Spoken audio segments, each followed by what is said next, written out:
সাকিবের সকল রেকর্ড এবং পরিসংখ্যান মুছে ফেলার আহ্বান জানিয়েছেন শফিকুল আলম নামের এক সাংবাদিক। সাংবাদিক না বলে আমি যদি সাংঘাতিক বলি দোষ নাই, কারণ এই ব্যক্তির ব্যাপারে যদি বলতে যাই আমাকে আবার কেউ রাজনৈতিক ট্যাগ লাগিয়ে দিতে পারেন, তাই আমি এই ব্যক্তির ব্যাপারে বলতে যাচ্ছি না। শুধু এতটুকু বলতে যাচ্ছি যে রেকর্ড খেলে আদায় করতে হয়, কোনো রাজনৈতিক মতাদর্শের ভিত্তিতে রেকর্ড ক্রিয়েট হয় না। তো রেকর্ড মোছার ব্যাপারটা আমার কাছে সত্যিই হাস্যকর লাগছে। শুধু আমার কাছে হাস্যকর লাগেনি, সবার কাছেই হাস্যকর লাগবে। আপনি সাকিবের এই স্টান্টের ব্যাপারে কথা বলতে পারেন যে তার রাজনৈতিক স্টান্টটা ঠিক হয় না, কিন্তু আপনি এটা বলতে পারেন না যে তার রেকর্ড আপনি মুছে ফেলেন। এটা কোনো মানে ফর্মুলার মধ্যে পড়ে না। এটা তো স্বৈরাচারী ফর্মুলা, যেটা শেখ হাসিনা করে গেছেন, আপনি সেই পথেই হাঁটতেছেন। ঠিক আছে, আপনি যদি স্বৈরাচারী মেথডেই আপনি হাঁটেন তাহলে আপনিও স্বৈরাচার, তাই না? তাহলে আপনি কেন এরকম করবেন? আপনার যেটা দরকার নেই, আর যেটা শেখ হাসিনাও করতো না সেটাও আপনি করতে যাচ্ছেন। কি আপনি রেকর্ড মুছে দিতে চাচ্ছেন, তার সাথে আপনার মতাদর্শের মিল নেই, আপনি তার রেকর্ড মুছে দেন, সে অনেক খারাপ, এমন না তেমন না। ভাই, সব কিছু প্রমাণের বিষয় আছে, এখনও আদালতে অনেক কিছু বাকি। যাই হোক, আদালত তো আসলে ঘোষণা দিয়ে দিচ্ছে, তো যেটা ঘোষণা দিচ্ছে ওটা পরের ব্যাপার। কিন্তু আমার কাছে মনে হয় না যে এইটার জন্য এত বড় কথা বলা উচিত। কারণ যদি সাকিবের রেকর্ড মুছে যায়, বাংলাদেশের মানে মানে ক্রিকেটে যে রেকর্ড আছে সব উগান্ডার সমতুল্য হয়ে যাবে। সাকিবের মানে বাংলাদেশের যা রেকর্ড আছে ম্যাক্সিমামই কিন্তু সাকিবের অবদান। সো আপনি কি বলতে চাইলেন? আপনি ঠিক আছে, আপনার রাজনৈতিক মতাদর্শ তার সাথে মিলে নাই, কিন্তু এটা তো আপনার এটা কোনো বলার রাইটস নেই।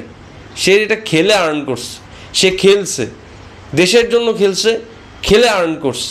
তারপরে গিয়ে শেষে গিয়ে সে সিদ্ধান্ত নিতে সে রাজনীতি করবে, এটা তার একদম পার্সোনাল মানে সিদ্ধান্ত।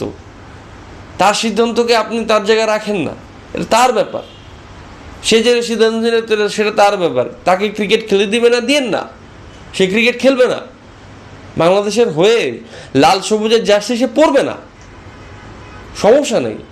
কিন্তু একজন সাকিবের যে অবদান, এগুলো তো আপনি ফেলতে পারবেন না। বাংলাদেশ ক্রিকেট আজকে যেখানে আছে, সাকিবের অবদান আছে অনেক, তার অবদান তো আপনি মুছতে পারবেন না। আপনি যতই লাফান, অবদান মুছতে পারবেন না। আপনি যতই লাফান, ৭১ মুছতে পারবেন না বাংলাদেশের মাইয়ার থেকে, অংশ থেকে। সো আপনি সব কিছু বিবেচনা করে কথা বললেন। ভাই, আপনি অনেক বড় একটা সাংবাদিক, আপনার কাছ থেকে এইসব সাংঘাতিক আলাপ আসলে আশা করিনি। এই যে এইটা কি মানে এটা গাঁজাখুরি একটা কথা বলে ফেললেন না, যে তার রেকর্ড মুছে ফেলা হোক। কি মানে এটা কি মানে স্বৈরাচারী নিয়ম চলতেছে নাকি দেশটার মধ্যে? আমার কাছে মনে হয় না যে আপনি চাইলে ইতিহাস মুছতে পারবেন। ইতিহাস এমন জিনিসটা সেটা মুছা যায় না। ইতিহাস কখনো মুছা যায় না, ইতিহাস কখনোই মুছা যায় না, এই কথাটা আপনি মাথায় রাখেন। ইতিহাস কখনোই মুছা যায় না। ইতিহাসে রাজাকারই ছিল, ইতিহাসে মুক্তিযোদ্ধাই আছে, সেটা আপনি কখনোই মুছতে পারবেন না। কিন্তু হ্যাঁ, আপনি মিথ্যাচার করতে পারবেন, যে আপনি রাজাকার হয়ে নিজেকে মুক্তিযুদ্ধ দাবি করতে পারবেন। যাই হোক, এই ব্যাপারে আমি আলোচনা না করি, এইসব আলোচনা আসলে আমার করা উচিত না। আমি স্পোর্টসম্যান, আমি স্পোর্টস লাভার, আমি স্পোর্টস নিয়ে আলোচনা করতেছি। স্পোর্টসের জায়গা থেকে আমার গায়ে লাগছে সাকিবের ব্যাপারে আপনার এই মতবাদ, আমার গায়ে লেগেছে। খুবই বাজে ছিল, খুবই বাজে একটা স্টান নেওয়ার চেষ্টা করেছেন, এবং বিসিবিকে আহ্বান জানিয়েছেন যে আপনি যেন বিসিবি তার মানে সাকিবের সব রেকর্ড মুছে দেখ। এটা সম্ভব না, যা সম্ভব না তা আপনার বলা উচিত না। আপনি যেটা করতে পারেন যে তার বাসা জব্দ করেন, তার কি টাকা পয়সা জব্দ করেন, যেটা আপনার মনে হয় যে সে রাজনৈতিকভাবে আর্ন করছে। না, সাকিব আল হাসান রাজনৈতিকভাবে কোনো টাকা আর্ন করে নাই, এবং তার আর্ন করার সুযোগ হয়তো যদি সে থাকতো, কয়েকটা মাস সে মাত্র রাজনৈতিক পদে দাঁড়িয়েছিল।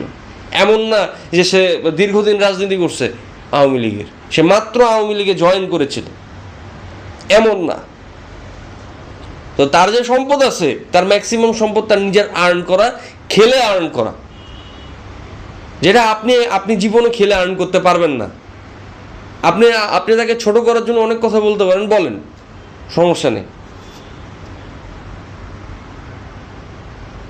আমি সাকিবুল হাসানের এই জায়গায় আমার কাছে খুবই খারাপ লাগছে। আপনি এটা বলতে পারেন না, আপনি তার রেকর্ডে হাত দিতে পারেন না। এটা সে আর্ন করছে, এটা সে খেলে আর্ন করছে, সেই রেকর্ড আপনি মুছতে পারবেন না। ইতিহাসের পাতায় ওটা আর্ন হয়ে গেছে, আইসিসির ওই রেকর্ড বুকে আর্ন হয়ে গেছে। সে আইসিসির রেকর্ড বুকতে সেটা ফেলতে পারবে না। ইতিহাস কখনো মুছে না, ইতিহাস রিরাইট করা সম্ভব, ইতিহাস কখনো মুছা যায় না। আপনি একজন সাংবাদিক হয়ে এমন কথা, মানে এমন অগাজ ভগাজ একটা কথা বলে ফেললেন, এটা আপনার কাছ থেকে আশা করিনি। আপনি একজন শিক্ষিত মানুষ, এটা আপনার কাছ থেকে আশা করিনি। আমার এই ভিডিওটি যদি আপনার, মানে আমার কথা যদি কোনোভাবে আপনি দ্বিমত পোষণ করেন, অবশ্যই যারা আমার কথায় দ্বিমত পোষণ করবেন কমেন্ট বক্সে জানাবেন। ধন্যবাদ। তবে এটা আপনি বলতে পারেন না।